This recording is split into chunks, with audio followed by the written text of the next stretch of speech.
The massive alien ship appeared in Earth's sky on a Tuesday morning. It hung above New York City like a silver pearl, smooth and perfect. All across Earth, people stopped what they were doing and looked up. Commander Susan Miller stood on the roof of the Space Defense Center, her heart racing as she watched the ship through binoculars. After years of training for this moment, first contact had finally arrived. Her short brown hair blew in the wind as she lowered the binoculars and turned to her team. "This is it," she said. "Everything we prepared for." The world's leaders gathered, quickly. In less than 6 hours, the aliens sent their first message.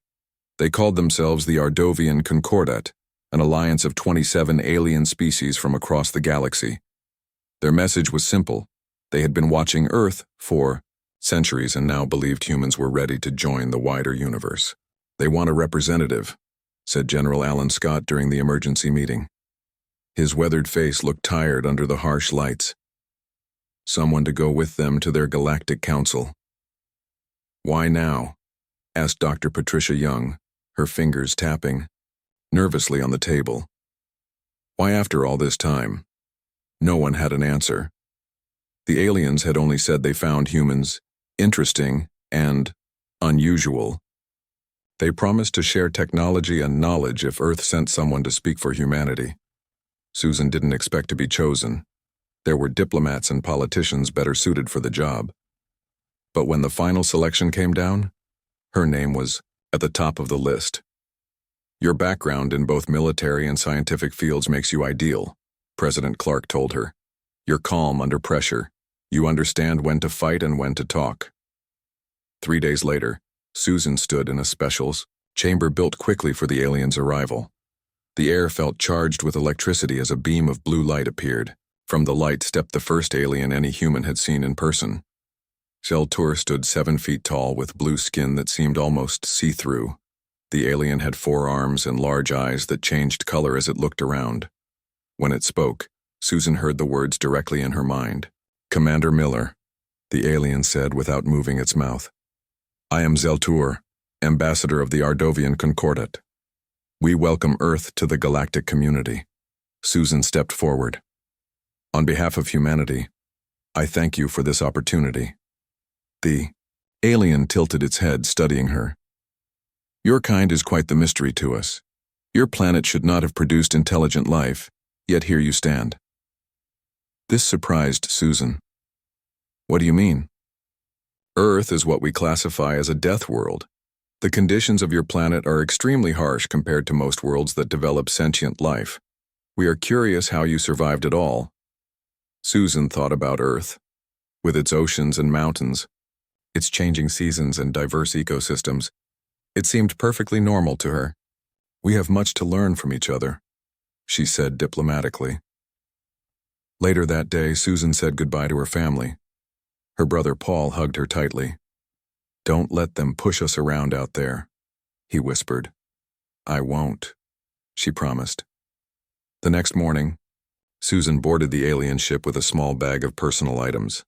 The Ardovians had agreed she could bring pictures, books, and small items that represented Earth culture. They seemed especially interested in how humans lived day to day.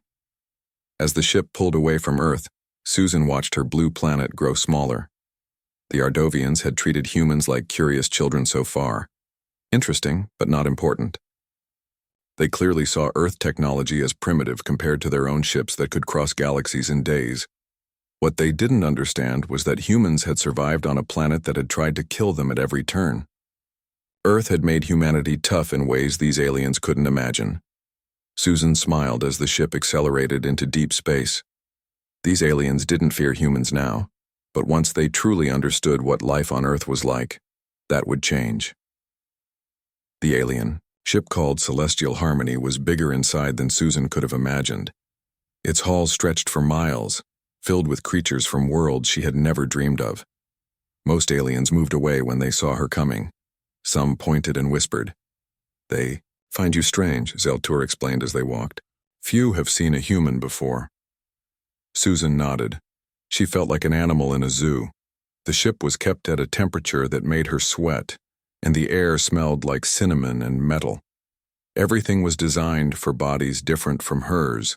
Chairs, too tall, tables too wide, lights too bright. On her third day aboard, Susan met Vexera, a scientist from the Carex species. Vexera looked like a 6-foot-tall lizard with golden scales and 4 eyes that blinked one at a time. Unlike the others, Vexera seemed truly interested in humans. "Your biology fascinates me," Vexera said during their first meeting. "May I ask you questions?" Susan agreed, happy to find someone willing to talk to her as an equal. They sat in what seemed like a dining area, though most aliens ate food Susan couldn't recognize. "Your planet has extreme temperature changes, yes?" Vexera asked, taking notes on a thin device. "From frozen to burning hot. We call them seasons," Susan explained. "Winter, spring, summer, fall. They happen every year." Vexera's scales changed color slightly. "And your body adapts to these changes? Without technology?" "Well, we wear different clothes. But yes, humans can handle temperatures from about freezing to over 100 degrees. The alien made a sound, like clicking rocks. "Remarkable. Most council worlds have stable climates. Species evolve in one environment and stay there." Susan hadn't considered this strange. "Earth has deserts, jungles, Arctic regions, mountains, plains. Humans live in all of them." During their conversation, other aliens began to gather nearby, listening. Susan didn't notice at first, focused on answering Vexera's questions. "Tell me about your childhood," Vexera asked. "What dangers did you face?" Susan thought for a moment. "Normal stuff, I guess. When I was 10, a hurricane hit our town. My family hid in the basement while the wind tore houses apart. The group of aliens grew completely silent. One of them, a tall being with skin like pink smoke, stepped forward. "Your atmosphere attacks your dwellings?" it asked. "Sometimes," Susan said. "Hurricanes, tornadoes, floods, wildfires, they happen all over Earth." The alien crowd began whispering again. Susan continued answering Vexera's questions, not realizing the effect her words were having. "Humans eat plants and animals?" Vexera asked. "Yes, we're omnivores. We can digest most organic matter." "And these substances you consume for pleasure? Alcohol, caffeine?" Susan smiled. "Coffee gets me through the morning, and yes, many humans drink alcohol socially. Both are mild poisons that our bodies process." An alien with blue tentacles and eyes like stars interrupted. "You willingly consume poison?" "In small amounts," Susan explained. "Our bodies can handle it." Later that night, Susan was invited to a formal dinner with council representatives. The dining hall was enormous, with a ceiling that showed stars and planets moving slowly overhead. Susan wore her dress uniform and tried to remember all the alien customs she had been taught. During the meal, she told stories about Earth. She mentioned swimming in oceans, climbing mountains, and how she had broken her arm as a child, but it healed completely. With each story, the aliens grew more quiet. A tall, elegant alien with silver skin finally asked, "Your bones, they repair themselves?" "Of course," Susan said. "Don't yours?" The alien looked at its companions. "Not without extensive medical intervention." Susan realized something important then. These advanced aliens, with all their technology and knowledge, were physically fragile. They had evolved on safe, stable worlds without the challenges that had made humans tough and adaptable. As the dinner ended, Susan noticed the aliens looking at her differently. Not with curiosity now, but with something new in their eyes. It looked very much like fear. The alien ship called Celestial Harmony was bigger inside than Susan could have imagined. Its halls stretched for miles, filled with creatures from worlds she had never dreamed of. Most aliens moved away when they saw her coming. Some pointed and whispered. "They find you strange," Seltur explained as they walked. "Few have seen a human before." Susan nodded. She felt like an animal in a zoo. The ship was kept at a temperature that made her sweat, and the air smelled like cinnamon and metal. Everything was designed for bodies different from hers. Chairs, too tall, tables too wide, lights too bright. On her third day aboard, Susan met Vexera, a scientist from the Carex species. Vexera looked like a 6-foot-tall lizard with golden scales and 4 eyes that blinked one at a time. Unlike the others, Vexera seemed truly interested in humans. "Your biology fascinates me," Vexera said during their first meeting. "May I ask you questions?" Susan agreed, happy to find someone willing to talk to her as an equal. They sat in what seemed like a dining area, though most aliens ate food Susan couldn't recognize. "Your planet has extreme temperature changes, yes?" Vexera asked, taking notes on a thin device. "From frozen to burning hot?" "We call them seasons," Susan explained. "Winter, spring, summer, fall, they happen every year." Vexera's scales changed, color slightly.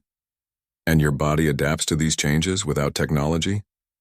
"Well, we wear different clothes. But yes, humans can handle temperatures from about freezing to over 100 degrees. The alien made a sound like clicking rocks. "Remarkable. Most council worlds have stable climates. Species evolve in one environment and stay there." Susan hadn't considered this strange. Earth has 5 days into the journey, the celestial harmony arrived at the center of council space. Susan stared out the viewing window at the massive structure before them. It wasn't a planet, but something built. A giant ring orbiting a calm yellow star. Millions of lights sparkled across its surface. "The Council Nexus," Zeltur explained, "home to representatives from all 27 species of the Concordat. And now, humanity will be the 28th to address the assembly." Susan felt her throat tighten. She was just one person, about to speak for all of Earth. The landing bay was filled with strange ships from different worlds. Aliens of all shapes and sizes moved about their business. Some floated instead of walked. Others changed colors as they moved. Susan tried not to stare. "You will address the council tomorrow," Zeltur said. "They wish to learn about Earth." That night, Susan prepared her presentation. She picked images showing Earth's beauty: the Grand Canyon, the Amazon rainforest, Mount Everest, the deep oceans. She included videos of daily human life and Earth's animals. It seemed like a simple introduction to her world. The council chamber was a huge round room with rising seats filled with aliens. In the center stood a small platform where Susan would speak. Vexera had helped her practice using the council's technology, which would project her images large enough for all to see. "Beings of the Concordat," a voice announced. "We welcome the representative of Earth, a newly contacted world from the spiral arm." Susan walked to the center platform. Thousands of alien eyes watched her. She took a deep breath and began. "Thank you for welcoming Earth into your community. My planet is beautiful and diverse. These are our oceans covering most of our world." She showed images of waves crashing on beaches, deep sea creatures, and a surfer riding a large wave. Murmurs spread through the crowd. A jellyfish-like alien floated forward slightly. "You mean to say your oceans, covering 70% of your planet, regularly form massive waves?" "Yes," Susan said. "We call some of them tsunamis when they're caused by earthquakes under the water. They can reach hundreds of feet high." Chamber grew louder with whispers. "And you live near these waters?" another alien asked, sounding shocked. "Many of our biggest cities are on coastlines," Susan explained, confused by their reaction. She continued her presentation, showing Earth's mountains. "This is Mount Everest, our tallest peak. Humans climb it as a challenge, though many die trying." A silicon-based creature with crystal skin stood up. "Your kind willingly climbs to heights where you cannot breathe, knowing it might kill you?" "Some do, yes. Humans explore all parts of our world." Susan showed images of forests and jungles next. "These areas contain many of our planet's animal species. Some are dangerous predators." She displayed pictures of tigers, bears, and sharks. The council chamber erupted in shocked sounds. "You evolved alongside creatures that hunt you?" asked a tall alien with 6 arms. "Yes. Early humans were both predator and prey," Susan answered. "It shaped our development, When Susan showed images of volcanoes erupting and explained how Earth's crust moved on tectonic plates causing earthquakes, the council seemed truly disturbed. "Your planet's surface is unstable?" asked the head counselor, a dignified being with 4 eyes. "It breaks apart randomly?" "Not randomly. We can predict some movements, but yes, earthquakes happen regularly." Susan saved what she thought was the most impressive for last: human adaptability. What makes humans special is our ability to survive. We evolved from other species through natural selection. Our immune systems fight off thousands of diseases. Our bodies heal from injuries. We adapt to almost any environment. The council chamber went completely silent. After a moment, the head counselor spoke. "You mean to tell us that your kind faced constant threats from your environment, deadly creatures, diseases, and even other competing intelligent species, and you survived?" "Yes," Susan said simply. "That's what Earth is like." The council members looked at each other, their expressions unreadable to human eyes. But Susan could feel something had changed. They no longer saw humans as simple curiosities. For the first time, they saw humans as survivors of a world they could barely imagine. Word spread quickly through the nexus about the humans from Earth. Aliens who had ignored Susan now watched her closely when she walked past. Some moved away quickly. Others tried to ask her questions about Earth, their voices filled with a mix of fear and wonder. 2 days after her council presentation, Susan was joined by a second human representative. Frank Dawson was a marine biologist, with a friendly smile and a loud laugh. He brought fresh data and samples from Earth's oceans for the council scientists to study. Susan was happy to see another human face. "You won't believe how they've been looking at me since I told them about Earth," she told Frank as they ate lunch in her quarters. "Like what?" Frank asked, enjoying his first meal after the long journey. "Like I might break in half or attack? Them at any moment, they can't decide if we're scary or fragile." Frank laughed. "Wait until they hear about my work. I swim with sharks for research," Susan groaned. "Maybe don't lead with that." But the next day, during Frank's presentation to the science division, that's exactly what happened. He showed videos of himself diving in deep ocean waters, swimming near great white sharks while collecting data. "This is one of Earth's apex predators," Frank explained proudly as the video showed a 16-foot shark swimming past him. "They've remained mostly unchanged for millions of years." The alien scientists watched in complete silence. One of them, a small purple being with large eyes, finally spoke. "You willingly enter the water with this creature? Without protection? I'm in a cage here," Frank pointed out. "But yes, sometimes we swim freely with them. Understanding them helps us protect their species." The room filled with a strange humming sound as the aliens communicated with each other in their own way. "And these recreational activities?"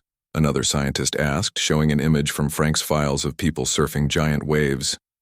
"Your kind does this for pleasure? Surfing? Absolutely. Humans love challenging themselves against nature." By the end of Frank's presentation, the science division seemed even more disturbed than the council had been. As Frank and Susan left the chamber, they overheard whispers. Deathworlders. Constantly exposed to selection pressures. No wonder they're so resilient. Later that day, Vexra invited them both to a private meeting with several council scientists. The room was small and dimly lit with comfortable seats arranged in a circle. "We have been comparing notes about humans," Vexra said. "Your species confuses us." "How so?" Susan asked. An alien with golden fur and 6 eyes leaned forward. "Most intelligent species in our concordat evolved on stable planets with few threats. Natural selection was gentle, allowing intelligence to develop slowly, carefully. Our worlds have steady climates, few predators, and stable geology," added another alien who looked like a tall insect. "We had time to develop technology before facing serious challenges." Frank nodded slowly. "But Earth? Your world forced rapid adaptation," Vexra said. "You faced constant threats, predators, diseases, natural disasters, climate shifts. You should have gone extinct many times. Instead," the furry alien continued, Your species developed remarkable traits: advanced immune systems, quick healing, extreme adaptability to different environments. Susan began to understand. You're saying most aliens had it easy compared to humans? Vexra's scales changed to a deep blue. Most council species would die quickly on Earth. The gravity alone would crush some of us. The temperature changes would kill others. Your diseases would destroy our populations.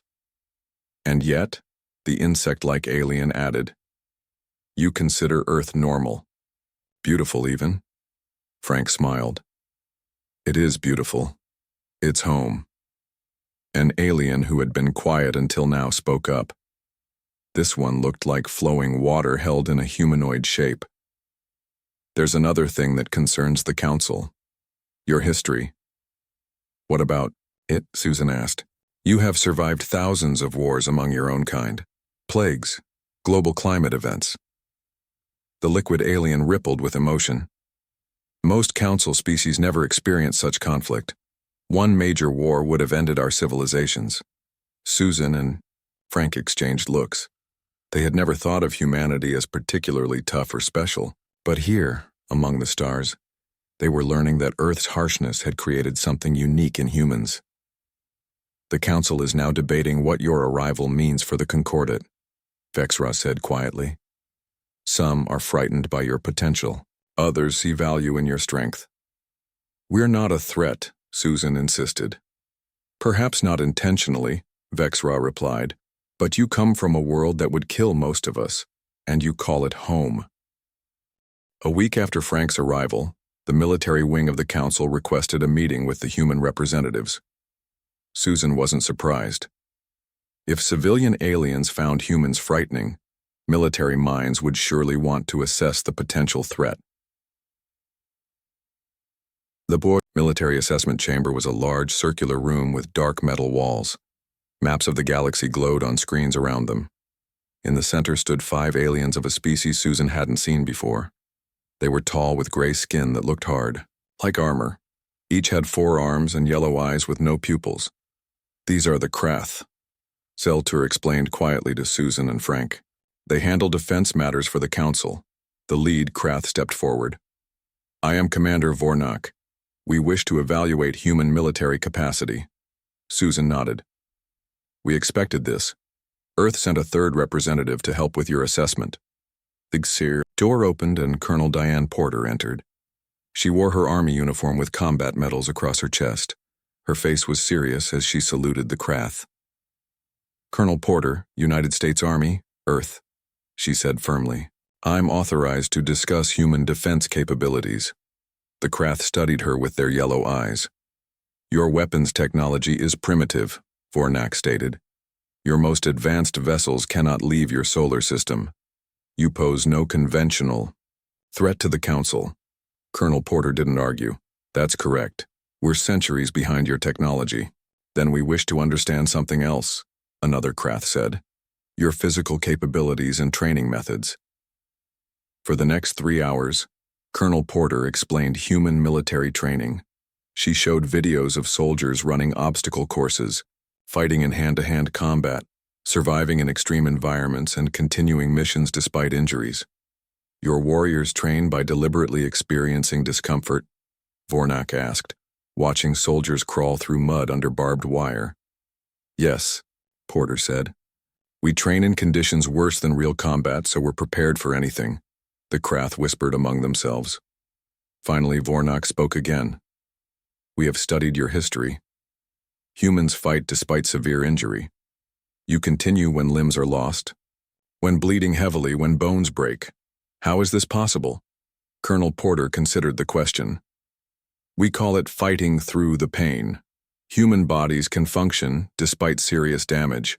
Our military training builds mental toughness to push through physical limits. One of the Krath stepped forward and activated a hologram showing human anatomy. Your bodies contain redundant systems. Your blood clots to stop bleeding. Bones knit themselves together.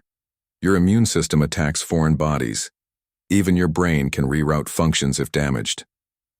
That's normal human biology, Frank said, surprised by their interest. It is not normal, the Krath responded firmly. Council species require immediate medical treatment for injuries that humans routinely survive. Vornak turned to Colonel Porter. We have a request. Would you demonstrate human physical capabilities?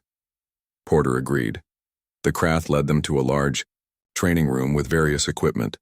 For the next hour, Porter demonstrated human strength, speed, and endurance. She performed push-ups, ran sprints, lifted weights, and showed fighting techniques. The Krath observed silently, occasionally taking notes. When Porter finished a series of rapid punches against a training dummy, Vornak approached her. Your species evolved as persistence hunters, the alien said. You pursued prey until it collapsed from exhaustion. This gave you remarkable endurance. That's right, Porter said, wiping sweat from her forehead. Humans can't run as fast as many animals, but we can run longer. And your pain tolerance? Vornak seemed disturbed. The Krath are considered warriors among the Council races. Yet our biology requires immediate treatment for any significant damage. Porter smiled slightly. Humans have a saying, what doesn't kill you makes you stronger. The room fell silent. Finally, Vornak spoke to all three humans. The Krath have defended Council space for 2,000 years. We believed our technology made us the greatest military force in the galaxy. The alien commander paused. Now I am not certain. We're not a threat, Susan insisted again. Humans want peaceful relations. Perhaps, Vornak said. But your kind survived conditions that would destroy most species. You evolved on a world of constant danger, and it shaped you into natural warriors. As they left the chamber, Frank whispered to Susan, I think we just failed the not scary aliens test. Susan watched the Krath huddled together, still discussing humans. No, she said quietly. I think we're starting to understand why the Council reached out to Earth. They're not just curious about us. What then? Diane asked. I think they're afraid of something, Susan replied. Something that has them looking for species tougher than themselves. Susan's suspicion proved correct sooner than she expected. That night, a fourth human arrived at the Nexus. Lisa Carter was an intelligence officer with short black hair and sharp eyes that noticed everything. She had been sent secretly by Earth's governments to watch for any threats among the alien races. Lisa found Susan in the human quarters, sitting with Frank and Diane. We need to talk privately, Lisa said after introductions. Her voice was low and serious. Susan led them all to a small garden area designed for private conversations. Vexra had shown it to her earlier, explaining that the plants absorbed sound waves, making it impossible for anyone to listen in. Earth sent me to gather intelligence, Lisa explained once they were alone. But I didn't expect to find a conspiracy this quickly. What conspiracy? Frank asked. There's a faction in the Council called the Zorite Imperium. They've been holding secret meetings about humans. Lisa's eyes narrowed. They're afraid of us. Susan wasn't surprised. After our presentations, many aliens seem afraid. This is different, Lisa said. The Zorites aren't just nervous, they're planning something. I overheard their representatives discussing containment of Earth. Diane crossed her arms. Containment? What does that mean? Best case, they want to place limits on human movement in Council space, Lisa said. Worst case, they're considering more permanent solutions to the human problem. The four humans looked at each other, the weight of Lisa's words sinking in. We need allies, Susan decided. Vexra has been friendly, and there's an Ardovian named Telvin who seems progressive. Later that evening, Susan met secretly with Vexra and Telvin in the same soundproof garden. The Ardovian was taller than Zeltur, with deeper blue skin that seemed to glow slightly in the dim light. What you've heard is true, Telvin confirmed after Susan explained Lisa's discovery. The Zorites fear what they don't understand, and they don't understand humans at all. But why? Susan asked. We've done nothing threatening. Vexra's scales shifted to a concerned purple color. You must understand how the Council species evolved. Most developed on worlds with few threats. Natural selection was gentle. This allowed for specialized development, Telvin continued. Some council species have remarkable mathematical abilities. Others can manipulate energy fields. The Ardovians developed telepathy.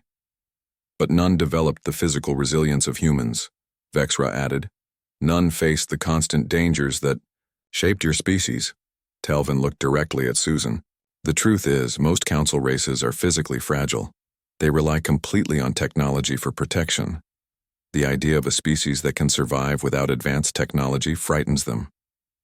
Especially one that heals quickly, adapts to various environments, and has a history of warfare, Vexra noted. Susan remembered the Krath commander's words. Your military isn't used to real threats, are they? Talvin's skin darkened. The Concordat has known peace for over 1,000 years. The Krath handle minor disputes, but they've never faced a serious enemy. Until recently, Vexra said quietly. Both aliens looked uncomfortable. Susan leaned forward. What aren't you telling us? Talvin glanced around before speaking. There have been disturbances at the edge of council space. Several outposts have gone silent. The council believes it's equipment failure or communication issues, Vexra explained. They refuse to consider alternatives. But you two think it's something else, Susan guessed. Talvin nodded.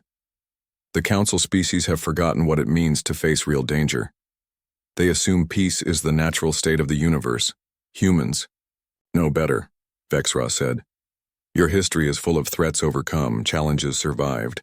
That's why some council members fear you, and why others like us believe you might be exactly what the Concordat needs. Susan sat back, processing this information. So some want to contain Earth because we're too dangerous, while others think we might be useful against whatever's out there. Precisely, Talvin confirmed. The council will debate your status tomorrow. The Zorites will push for restrictions on human movement. We need to prepare. As Susan left the garden, her mind raced with possibilities. Humans had come to the stars hoping for knowledge and friendship.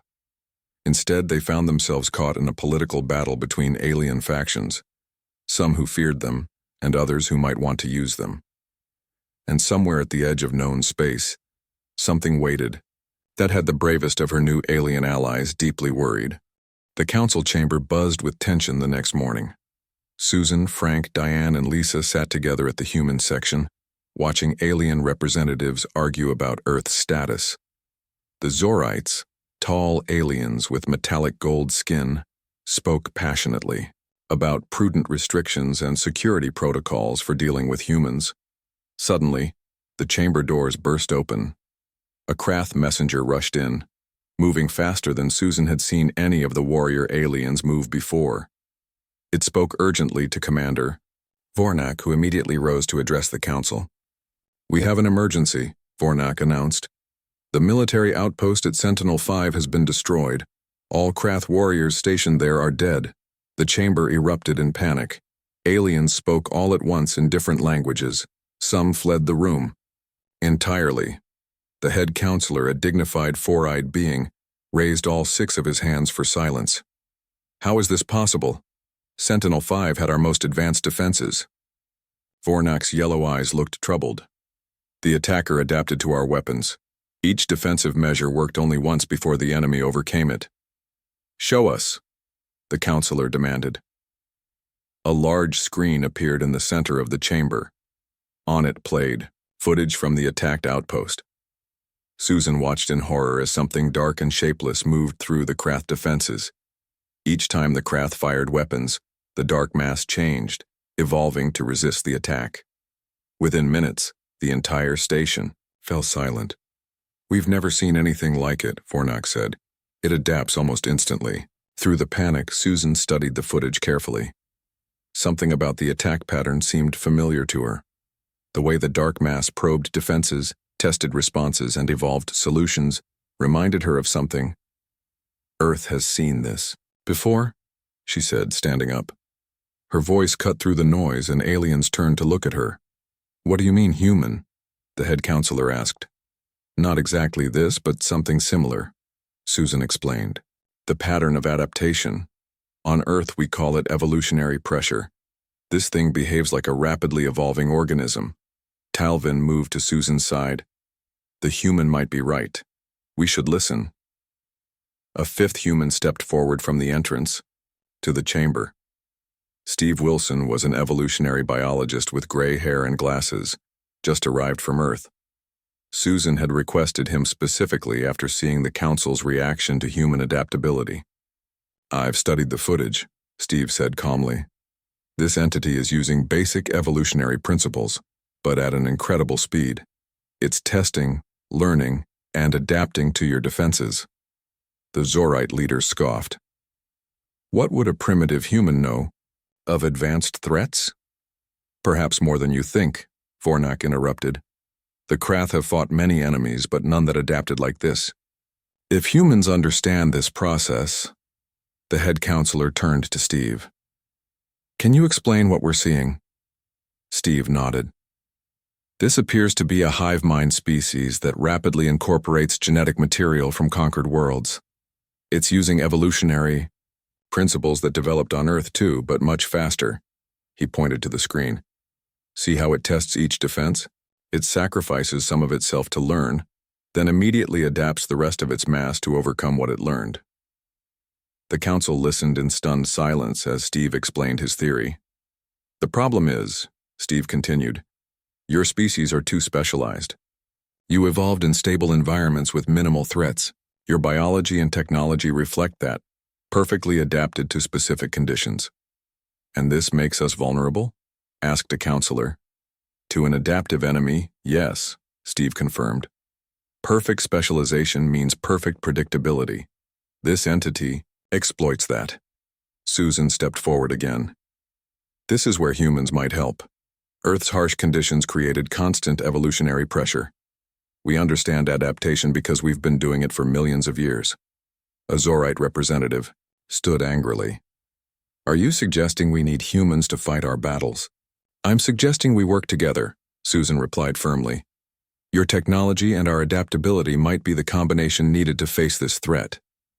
The council chamber grew quiet as the aliens considered her words. Finally, Vornak spoke. "Outpost that was destroyed contained 500 of our best warriors and our most advanced defensive systems. They fell in minutes." The Krath commander looked directly at Susan. "If humans understand how this enemy thinks, I believe we should listen." The head counselor nodded slowly. "Perhaps this is why the Concordat was drawn to Earth now. Not just to study humans, but because we needed something we didn't know we lacked. Adaptability," Frank said. "The will to survive against all odds," Diane added. "The experience of evolving on a death world," Lisa concluded. As the council began organizing an emergency response, Susan realized that humanity's greatest strength wasn't technology or numbers, but something far more fundamental: the lessons learned from surviving on a planet that had never made survival easy. 2 days after the attack on Sentinel-5, the Council received a distress call from the main Krath military base. The adaptive entity had struck again, and this time it was heading directly for the Council nexus. In a large command center, humans and aliens worked together preparing defenses. Captain William Carter, a new arrival from Earth with military strategy experience, stood before a holographic map showing the enemy's approach. "Traditional defenses won't work," William explained to the mixed group. "This entity adapts too quickly to any single weapon or tactic." Commander Vornak crossed his forearms. "Then what do you suggest, human?" "Unpredictability," William said. "On Earth, we learned that when facing an adaptive enemy, perfect solutions fail. Sometimes messy, imperfect approaches work better because they're harder to predict." Susan watched as William outlined his plan. Unlike the Krath's perfectly ordered defense systems, he proposed multiple overlapping strategies with deliberate weaknesses and strengths. "The entity will detect the weaknesses and attack there," William explained, "but each weakness will be a trap, leading to a different type of defense." Vornak looked uncertain. "This seems chaotic." "Exactly," William smiled. "Evolution works by finding optimal solutions to stable problems. Change the problem constantly and evolution struggles to keep up." The council approved the plan with reluctance. They weren't used to messy solutions or deliberate imperfection, but with the entity only hours away, they had little choice. William formed a joint strike team with humans and aliens working together. Each member brought different skills and perspectives. Susan joined as liaison between human and alien forces. Diane provided combat expertise. Steve offered insights on predicting the entity's adaptations. Frank, Lisa, and several others took various roles. The aliens contributed their advanced technology but followed the humans' strategic lead. It was strange for council species to take direction from primitives, but fear of extinction was a powerful motivator. As the entity approached the nexus, the first layers of defense engaged. Just as William predicted, the entity quickly adapted to each weapon. But instead of facing a perfect, unified defense it could solve once, it encountered a complex mess of different approaches. Each time it adapted to one threat, another type appeared. "It's working," Susan told William as they watched from the command center. "The entity is slowing down." But the battle was far from over. The entity changed tactics, splitting into smaller parts that attacked from multiple directions. William adjusted the defense, but some of the entity got through. "We need to engage directly," Diane said. "Give me a team." Fornak joined her. "The Krath will fight beside humans." A mixed team of humans and aliens confronted the entity as it breached the outer defenses. The Krath had superior weapons but fought with perfect, predictable patterns. The humans were less precise but constantly changed approaches. Susan watched on monitors as Diane led the counterattack. When the entity adapted to energy weapons, they switched to physical attacks. When it hardened against impacts, they used sound waves. No single method worked twice, but together they kept the entity off balance. The battle lasted for hours. Several defenders died when they fell into patterns the entity could predict. But gradually, the humans' approach prevailed. The entity, designed to overcome perfect defenses through rapid adaptation, couldn't handle constant, unpredictable changes in tactics. Finally, the remaining pieces of the entity were contained in special fields designed by council scientists, based on Steve's recommendations. In the council chamber the next day, the head counselor addressed a tired but victorious group of humans and aliens. "The Concordat has existed for thousands of years," he said solemnly. "We believed our perfect technology and specialized evolution represented the peak of development. We were wrong." He turned to the humans.